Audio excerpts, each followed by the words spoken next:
Hello friends, मैं हूं अविनाश देवांगन और ई पॉइंट चैनल में आप सबका स्वागत है। तो आज हम CSI नेट के ऑनलाइन कोर्सेज को आगे बढ़ाएंगे, जिसमें हम रियल एनालिसिस के चैप्टर सीक्वेंसेस एंड सीरीज के टॉपिक्स को पढ़ेंगे। ये हमारे इस चैप्टर का 11वें नंबर का पार्ट है। तो आज का हमारा टॉपिक है monotonic sequence and their definitions. तो आज हम मोनोटोनिक सीक्वेंस से रिलेटेड जो डेफिनेशंस हैं उसके बारे में हम डिस्कस करेंगे। तो अगर आप हमारे इस टॉपिक्स के नोट को डाउनलोड करना चाहते हैं तो डिस्क्रिप्शन में हमने लिंक दिया है, वहां से आप डाउनलोड कर सकते हैं। चलिए स्टार्ट करते हैं आज का टॉपिक, तो मोनोटोनिक सीक्वेंस। तो इसमें सबसे पहले फर्स्ट डेफिनेशन है मोनोटोनिक इंक्रीजिंग सीक्वेंस। इंक्रीजिंग का मतलब है कि कोई भी अगर हम टर्म ऐसा लेते हैं जिसमें सेकेंड टर्म जो होंगे वो फर्स्ट टर्म से ग्रेटर होंगे, मीन्स ऐसे ही सीक्वेंस जो है चलते जाएगा, बढ़ते जाएगा। तो इसका डेफिनेशन बनता है a sequence Sn is equals to S1, S2, S3 so on is said to be a monotonically increasing if Sn plus 1 is greater than or equal to Sn for all n belongs to n। देखो इस sequence में क्या होगा कि जो एक greater वाला जो टर्म होगा, मीन्स जो बड़ा वाला टर्म होगा Sn plus 1 जो होगा वो Sn से यहाँ पर ग्रेटर और इक्वल होंगे। और इसको हम इस कंडीशन को ऐसा भी लिख सकते हैं कि Sn plus 1 minus Sn is greater than और इक्वल टू 0। मीन्स इसका जो डिफरेंस आएगा, जो टर्म है और उससे एक जो ग्रेटर टर्म है, उसका जो डिफरेंस आएगा वो 0 से ग्रेटर होने चाहिए। तो इस कंडीशन में हम इसको मोनोटोनिकली इंक्रीजिंग सीक्वेंस कहेंगे। देखिए इसका टर्म्स किस टाइप के हो सकते हैं। देखो A2 जो सेकेंड टर्म जो होंगे वो फर्स्ट टर्म से ग्रेटर होंगे और जो थर्ड टर्म होंगे वो सेकंड टर्म से ग्रेटर होंगे। मीन्स इससे क्या पता चल रहा है कि जो बाद वाला जो टर्म है वो अपने पहले वाले टर्म से ग्रेटर हो रहे हैं, मतलब इंक्रीज होते जा रहे हैं। तो ये एक सीक्वेंस बनेगा हमारा जो कि बढ़ते जाएगा, टर्म्स जो हैं वो बढ़ते जाएंगे। तो इसको हम मोनोटोनिकली इंक्रीजिंग सीक्वेंस कहेंगे। Same as monotonic decreasing sequence क्या होंगे, इसका अपोजिट, उसमें टर्म्स जो है वो डिक्रीज होते जाएंगे। देखिए a sequence Sn is equal to S1, S2, S3 so on is said to be a monotonically decreasing if Sn plus 1 is less than Sn। Means जो बाद वाला जो टर्म ले रहे हैं वो Sn से क्या होंगे, छोटे टर्म्स होंगे। ये इसको शो कर रहा है n belongs to n और Sn plus 1 minus Sn is less than or equal to 0। तो इस कंडीशन में जो बाद वाले जो टर्म होंगे, जो ग्रेटर वाले जो टर्म हमको दिख रहे हैं, बाद वाले जो टर्म है, और उनसे जो उसके पहले वाले टर्म को अगर हम माइनस करते हैं तो इसका जो डिफरेंस है वो 0 से लेस और इक्वल आते हैं। तो इस कंडीशन में हम इसको मोनोटोनिकली डिक्रीजिंग सीक्वेंस कहते हैं। देखो इसमें टर्म किस टाइप के होंगे। देखो जो बाद वाले जो टर्म होंगे वो फर्स्ट वाले टर्म से वो लेस होंगे। सेम एज अगर थर्ड टर्म लेते हैं तो वो सेकंड टर्म से लेस होंगे। मीन्स इससे ये पता चल रहा है कि हमारा जो सीक्वेंस है वो कम होते जा रहे हैं, टर्म्स की वैल्यू जो है वो कम होती जा रही है। तो इसको हम मोनोटोनिकली डिक्रीजिंग सीक्वेंस कहेंगे।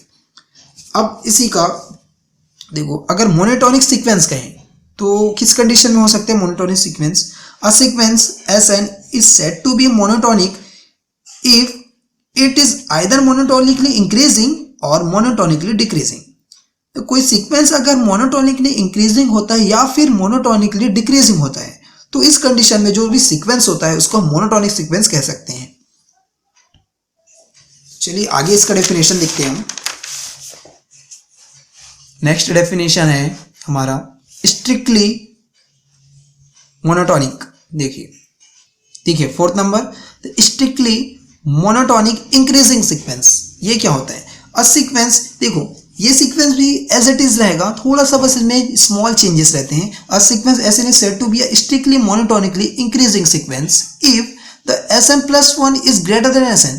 हमने भी वही चीज में देखा था, बस उसमें ये कंडीशन था कि Sn plus 1 is greater than or equal to Sn। तो इसमें स्ट्रिक्टली मोनोटोनिकली सीक्वेंस बोला गया है, इसलिए इसमें स्ट्रिक्ट होंगे कि ये जो है ओनली ग्रेटर ही होंगे, किसी कंडीशन में इक्वल नहीं हो सकता। हमने मोनोटोनिक के कंडीशन में इसको इक्वल भी देखा था कि इक्वल किसी कंडीशन में हो सकते हैं, लेकिन स्ट्रिक्टली मोनोटोनिक अगर बोले तो ये जो है इसमें इक्वल टू का साइन नहीं होगा। Same as Sn plus 1 minus Sn is greater than 0। That is the A2 is greater than A1, A3 is greater than A2 and A4 is greater than A3 so on। ये जो है sequence चलते जाएगा, values जो है वो बढ़ते जाएगी, बढ़ते ऑर्डर में हम इसको रखेंगे।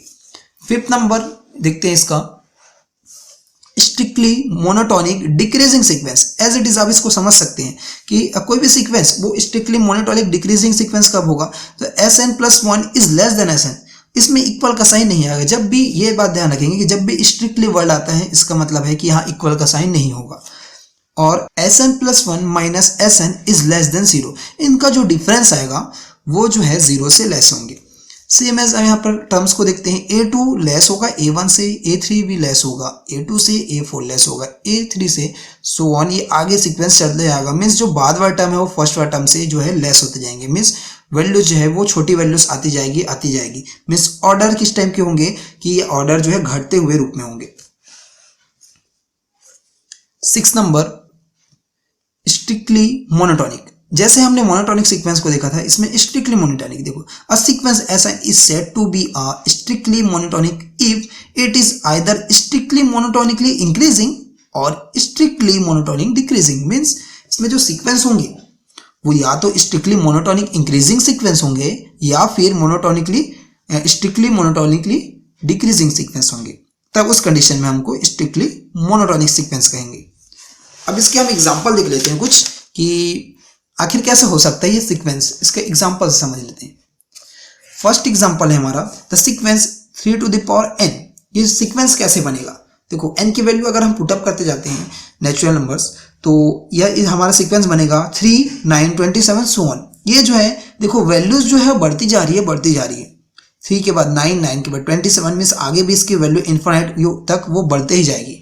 इसका मतलब ये है कि ये जो हमारा सीक्वेंस होगा मोनोटोनिकली इंक्रीजिंग सीक्वेंस होगा। The sequence 1/n।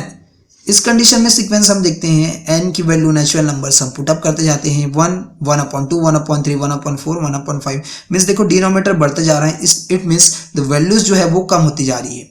Means values जो है डिक्रीज हो रही है, इसलिए ये जो हमारा सीक्वेंस है वो मोनोटोनिकली डिक्रीजिंग सीक्वेंस होगा। थर्ड नंबर हम देखते हैं the sequence -1 to the power n is equal to -1, 1, -1, 1, -1, 1। तो इससे क्या पता चल रहा है आपको कि सीक्वेंस में देखो वैल्यू एक बार कम हुई -1 और फिर से अचानक से वैल्यू बढ़ गई +1, फिर से वैल्यू कम हो गई, फिर से वैल्यू बढ़ गई। मीन्स इसमें कुछ ऑर्डर हमको पता नहीं चल रहा है कि वैल्यू कंटिन्यूअसली बढ़ रहा है कि कंटिन्यूअसली घट रहा है, ये हमको पता नहीं चल पा रहा है। इसलिए जो सीक्वेंस होगा हमारा वो जो है ना तो मोनोटोनिकली इंक्रीजिंग सीक्वेंस होगा और ना ही मोनोटोनिकली डिक्रीजिंग सीक्वेंस होगा। इट मीन्स ये जो सीक्वेंस है वो मोनोटोनिक सीक्वेंस नहीं होगा। तो आज की वीडियो में इतना ही। हम आपके लिए और भी ऐसे अच्छे वीडियोस लाएंगे। तब तक के लिए धन्यवाद।